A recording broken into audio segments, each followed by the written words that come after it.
também que nós estamos agora com a Michele Misputen Goldenfeld, que é uma moradora que está em Israel e que conversou muito conosco durante o ataque do Hamas, e aí eu peço que o professor permaneça um pouquinho, que já a gente passa a bola para ele novamente. Mas, Michele, eu quero que você nos ajude a entender onde você está e qual é a situação aí nesse local, porque há sirenes já tocando em alguns pontos e eu quero entender se contigo também há um alerta maior. Seja muito bem-vinda mais uma vez, é um prazer revê-la. Olá,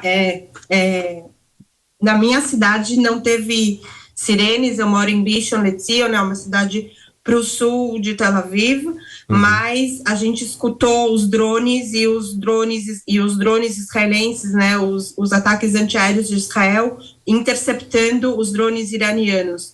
Ou seja, pelo que a gente está sabendo até agora, 99% dos drones foram interceptados pelo serviço, a artilharia israelense. E até agora, graças a Deus, não tem nenhuma pessoa que se machucou, algum drone que caiu em algum lugar, que teve algum dano maior. A única coisa que foi dito na televisão há poucos minutos atrás foi que um menino de 10 anos na parte sul do país se machucou com um estilhaço de um míssil e foi bastante machucado. É um menino beduíno que mora numa área que não tem muito acesso de bunkers, eles não têm muitos lugares porque eles moram mais na parte desértica e eles não têm esse acesso de bunkers, mas graças a Deus até agora na minha cidade não teve sirenes. Teve muitas sirenes na parte sul de Israel, teve sirenes na parte norte de Israel e teve um pouco de sirenes também perto de Jerusalém. Ô Michele, mesmo assim a tensão já tomou conta aí também de você, das pessoas que estão ao seu redor? Com certeza, eu posso te dizer, numa forma muito íntima, a minha mãe teria que estar vindo dos Estados Unidos para me visitar essa noite, tinha que estar saindo dos Estados Unidos para chegar amanhã para passar a nossa Páscoa comigo. Já tinha mudado a passagem uma vez em dezembro em conta da guerra com o Hamas, e agora, infelizmente, ela vai ter que mudar de novo, parece, a passagem para uma data um pouco melhor, menos perigosa. E assim, o aeroporto está fechado desde a 00:30 horário de Israel até sem informações ou horário para abrir de novo. Vários voos foram cancelados, tem muitas pessoas que estão agora fora do país que não sabem como tem que voltar. A gente está se aproximando da Páscoa.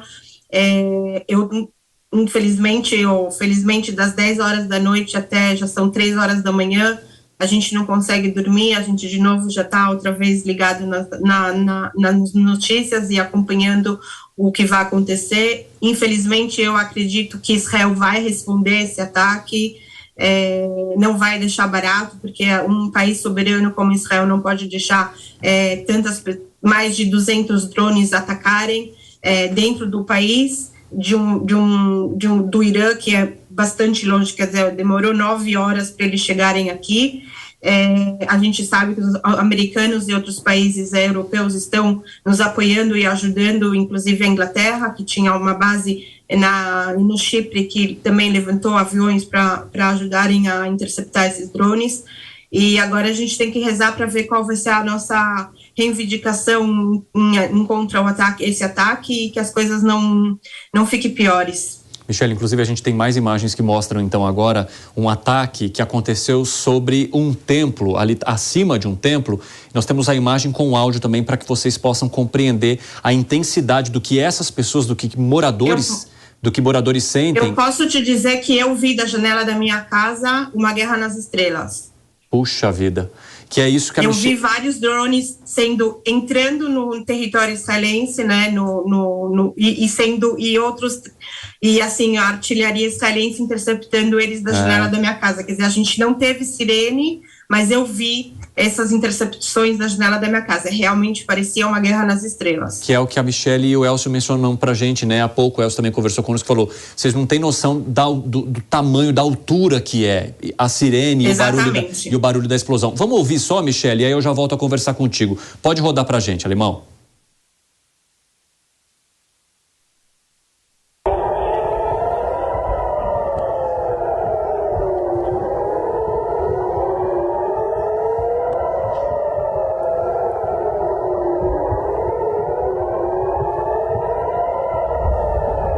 e as sirenes tocando de maneira muito forte, né? Ô Michele, isso faz com que vocês percam aquela sensação que, embora vocês ainda estivessem vivendo num conflito, mas havia uma sensação de volta à normalidade, das pessoas poderem sair, das pessoas irem às escolas, mas agora há toda uma reclusão, né? E uma orientação mais intensa das autoridades israelenses a partir de ataques que voltam a acontecer, que embora não atinjam o território em si, mas que podem trazer consequências com estilhaços, com pessoas machucadas, como você acabou de nos contar. Sim, com certeza. O porta-voz do Exército saiu já, acho que umas 3 vezes desde as 8 da noite na televisão, mudando as instruções para todo mundo. Inclusive, como eu te disse, hoje, quer dizer, na sexta-feira foi o último dia de aula das crianças das escolas, em conta da nossa Páscoa de Pessah. É uma semana que as crianças supostamente teriam que ter um tipo de acampamento nas escolas, né? Não tem aulas normais, mas teriam que ter algumas atividades não formais dentro da escola antes do Pessah, e tudo isso foi cancelado em todo o país. Então, sim, eles pediram para as pessoas ficarem perto dos bunkers e se cuidarem. Favalli, eu quero aproveitar que a gente está... Michele, enquanto a gente está conversando com você, a gente também está conversando com o Pojo, e agora há pouco, Favalli, eu contava para vocês aquela foto que foi divulgada por Joe Biden, e eu peço até que você comente e explique essa reunião que está acontecendo na nossa audiência, para a gente continuar a conversa também com o Pojo. Michele, eu peço que você permaneça um pouquinho aí, já já eu volto para ouvir um pouco mais o seu relato. Vai lá, Favalli. O olhar aqui da análise internacional está voltado para o Oriente Médio e para os Estados Unidos, né? Nós estamos falando aí da maior potência em várias escalas, econômica, bélica, influência política e a hegemonia depois da Segunda Guerra Mundial. E o grande silêncio do presidente Joe Biden, inclusive provocado pelo seu rival político Donald Trump nas redes sociais. O Trump dizendo, olha, o meu rival político, presidente dos Estados Unidos, atenção americanos que vão votar no final do ano, ele não está se manifestando. A gente sabe que essa é uma sala especial dentro da Casa Branca, isso não é o Salão Oval, isso é ali uma sala colocada justamente para situações em discussões que envolvem a segurança nacional. E quando eu falo de segurança nacional nos Estados Unidos, não é só do território, mas é dos americanos que estão fora ali e no Oriente Médio. Eles são muitos por conta de embaixadas, por causa de empresas. E aí a gente está vendo o Joe Biden na ponta e logo no lado dele o secretário de Estado, o Antony Blinken, que eu falava agora há pouco enquanto a gente conversava com o professor lá no Kentucky, o Carlos Poggio, que viajou para o Oriente Médio 5 vezes, tentando ser uma voz ali de moderação para a guerra, buscando um acordo de paz, um cessar-fogo pelo menos, mas para tentar evitar a escalada. Nada disso estava programado, obviamente, era um final de semana de descanso para toda essa turma, mas o sábado de descanso foi suspenso justamente por causa dessa reunião de emergência e da situação que está acontecendo entre Irã e Israel. E agora a Casa Branca, questão de minutos, divulgou essa foto quase com uma resposta para a opinião pública para dizer o presidente não está se manifestando, mas ele está trabalhando arduamente na questão. Não houve nenhum pronunciamento do presidente Joe Biden para a população ou para os americanos que estejam fora dos Estados Unidos. E, aliás, o Donald Trump também provocou isso, dizendo supostamente que o Biden teria gravado, depois desistiu de divulgar essa gravação. Eu estou colocando num balaio para a gente até chamar o Carlos Poggio de novo aqui para a tela. É impossível, né, Carlos, a gente dissociar a eleição americana, como a gente já falava antes, é impossível dissociar as questões políticas, porque temos 2 líderes aí em lados opostos do Atlântico na corda bamba, de um lado Joe Biden e do outro lado o Benjamin Netanyahu. E eu imagino que cada palavra escrita num eventual pronunciamento do Biden tem que ser escolhida a dedo minuciosamente para que isso não reflita contra ele. Nos meus estudos de relações internacionais eu aprendi uma coisa: política externa raramente dá voto para o presidente americano, mas tira muito. Na tua avaliação, como é que isso fica?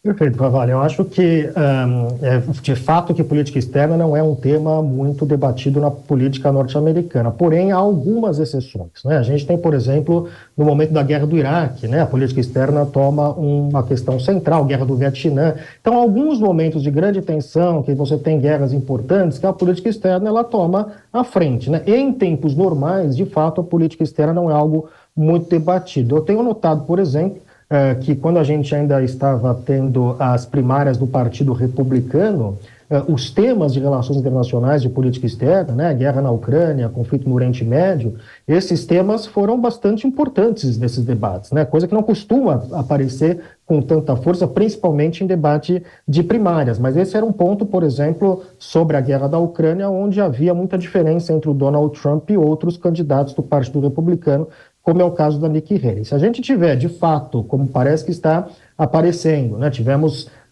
inclusive, as notícias que têm saído agora, enquanto vocês falavam, eu estava buscando se tinha alguma resposta do governo de Israel, e já há informações de que um oficial israelense prometeu uma resposta sem precedentes, né? Usou essa expressão. Então, a gente provavelmente deve esperar algum tipo de resposta do governo de Israel. Queria comentar, vocês mostraram aí a nota, né, do governo iraniano, Sim. que me parece uma nota muito reveladora, no sentido de que o Irã, de fato, gostaria de que esta fosse entendida como uma resposta calibrada, né? Veja, respondemos, portanto, ao que aconteceu, citam lá o artigo 51 da ONU de autodefesa e fica por aqui, né?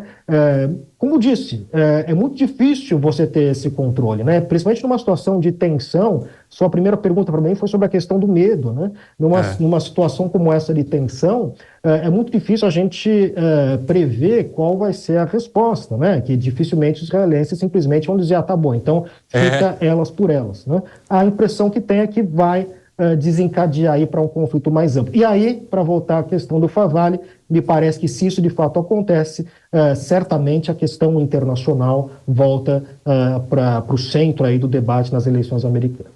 Ô Michele, e desencadeando um conflito mais amplo, como conta aqui o professor e o Favale também, né? A gente está no meio dessa conversa muito técnica e é bom que a gente traga um pouco desse sentimento do que vocês sentem ao ouvir essas notícias, ao ouvir essas explicações. A possibilidade de um aumento de tensão traz que tipo de cenário para vocês que desde o dia 7 de outubro vivem uma situação completamente incalculável, imprevisível e que traz esse temor, né, permanente?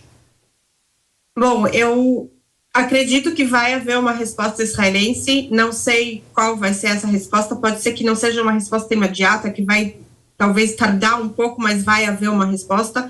Eu acredito que também pode ser um momento para que Israel consiga encontrar os aliados mundiais, encontrar o Irã e mostrar a verdadeira cara do Irã, porque o Irã estava atrás de tudo que aconteceu no dia 7 de outubro e tudo que acontece no Oriente Médio com o Hezbollah e com os Houthim do Teiman.